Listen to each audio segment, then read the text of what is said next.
नाम मोनिका चौधरी है। मैं झुंझुनू से हूँ, ओबीसी कैटेगरी से हूँ। मेरे 301 नंबर बनते हैं। मेरे को यहाँ पे 2 दिन हुए हैं, लेकिन मेरे को ऐसे लग रहा है कि मैं आराम से फिजिकल करूँ। घर पे भी मैंने तैयारी की थी, लेकिन इतना कॉन्फिडेंस नहीं है मेरे को। पे आने के बाद में मेरे को ऐसा लग रहा है कि मैं आराम से कर लूँगी, यहाँ से 2 स्टार लगा के जाऊँगी। Thank you sir. नमस्कार साथियों, मैं जितेंद्र वाली। साथियों, ये इतने हाई कॉन्फिडेंस के साथ बात करी लड़की जो आपको वीडियो में दिख रही है, उनका नाम है मोनिका जाट।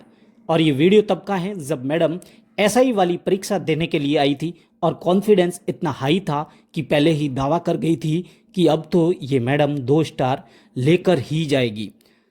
दरअसल सब इंस्पेक्टर भर्ती 2021 की लिखित परीक्षा में नकल और पेपर लीक के मामले में एक के बाद एक थानेदारों की गिरफ्तारियां हो रही है। पेपर लीक और नकल प्रकरण की जांच एसओजी के पास है। एसओजी ने अब तक 52वीं गिरफ्तारियां की। झुंझुनू पुलिस लाइन में तैनात सब इंस्पेक्टर मोनिका जाट को एसओजी ने गिरफ्तार किया है। मोनिका का नाम कई महीनों पहले ही सामने आ गया था, लेकिन जैसे ही उसे पता चला कि एसओजी उसे गिरफ्तार करने वाली है, तभी मोनिका फरार हो गई। पहले उसने मेडिकल लीव लिया और फिर बिना कारण बताए गैर हाजिर रहने लगी। अब एसओजी ने उसे दबोच लिया। एएसआई भर्ती 2021 का पेपर लीक होने के साथ बड़े स्तर पर नकल भी कराई गई थी। नकल गैंग के मास्टरमाइंड पौरव कालेर की गिरफ्तारी के बाद नकल करके पास होने वाले कई चयनित थानेदारों के नाम सामने आए थे।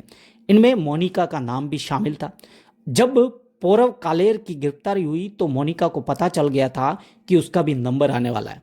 ऐसे में ट्रेनिंग के बीच में ही मेडिकल लीव के नाम पर वो गायब होगी। एसओजी के एडीजी वीके सिंह का कहना है कि मोनिका जाट को पौरव कालेर गैंग ने ब्लूटूथ के जरिए नकल करवाई थी। जिस मोनिका जाट को एसओजी ने गिरफ्तार किया है, उसे ठीक से लिखना तक नहीं आता। इसके बावजूद भी एएसआई भर्ती 2021 की लिखित परीक्षा में उससे 92% अंक मिले। हिंदी के पेपर में मोनिका को 200 में से 184 अंक प्राप्त हुए थे। सामान्य ज्ञान के पेपर में भी उसे 200 में से 161 नंबर मिले थे। इतने अच्छे नंबर आने के बावजूद भी मोनिका को ठीक से लिखना भी नहीं आता। नवंबर 2024 में मोनिका ने झुंझुनू पुलिस लाइन में आमद के लिए एसपी को पत्र लिखा था।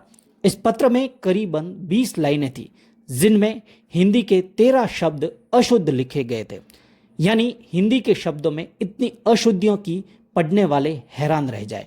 यहाँ तक कि मोनिका को अपना पद का नाम भी सही तरीके से लिखना नहीं आता। उसने निरीक्षक को निरीक्षक लिखा था। इंटरव्यू के दौरान मोनिका को 50 में से सिर्फ 13 नंबर मिले थे, लेकिन लिखित परीक्षा में उच्च अंक होने के कारण उसका चयन एएसआई के लिए हो गया था। मोनिका को ऑल राजस्थान 34वीं रैंक मिली थी। हालांकि चोर कभी खुद को चोर नहीं मानता। मोनिका और उसके परिवार वालों का यही कहना है कि मोनिका का चयन पूरी ईमानदारी के साथ हुआ था, लेकिन नकल गैंग के मास्टरमाइंड पौरव कालेर ने एसओजी को बताया कि उसने मोनिका जाट को हिंदी और सामान्य ज्ञान दोनों पेपर में ब्लूटूथ के जरिए नकल करवाई थी। इसके बदले में मोनिका से 15 लाख रुपए लिए गए थे। एसओजी ने अब तक 86 आरोपियों को गिरफ्तार किया है, जिनमें 52 चयनित थानेदार शामिल है। पेपर लीक और नकल प्रकरण में उलझी एएसआई भर्ती परीक्षा पर रद्द होने की तलवार लटकी हुई है। एसओजी ने अपनी चार्जशीट में माना कि भर्ती प्रक्रिया में बड़े स्तर पर पेपर लीक हुआ और नकल भी कराई गई। सैकड़ों की संख्या में फर्जी अयोग्य अभ्यर्थियों के चयन की बात भी मानी।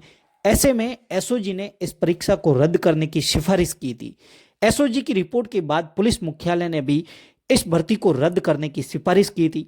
सरकार की ओर से गठित मंत्रिमंडलीय कमेटी और महाधिवक्ता भी इस भर्ती परीक्षा को रद्द करने की सिफारिश कर चुके हैं, लेकिन सरकार ने इस बारे में कोई अंतिम निर्णय नहीं लिया है।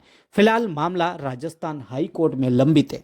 तो वहीं बेरोजगारों को भजनलाल सरकार से बड़ी उम्मीद है कि सरकार परीक्षा में नकल बंद करवाने और पेपर लीक को रोकने को लेकर कोई पुख्ता इंतजाम जरूर करेगी, लेकिन उससे भी ज़्यादा ज़रूरत है उन नकलचियों को पकड़कर सलाखों के पीछे पहुंचाया जाए, जिन्होंने पढ़ने वाले मेधावी अभ्यर्थियों का हक ही मार लिया हो।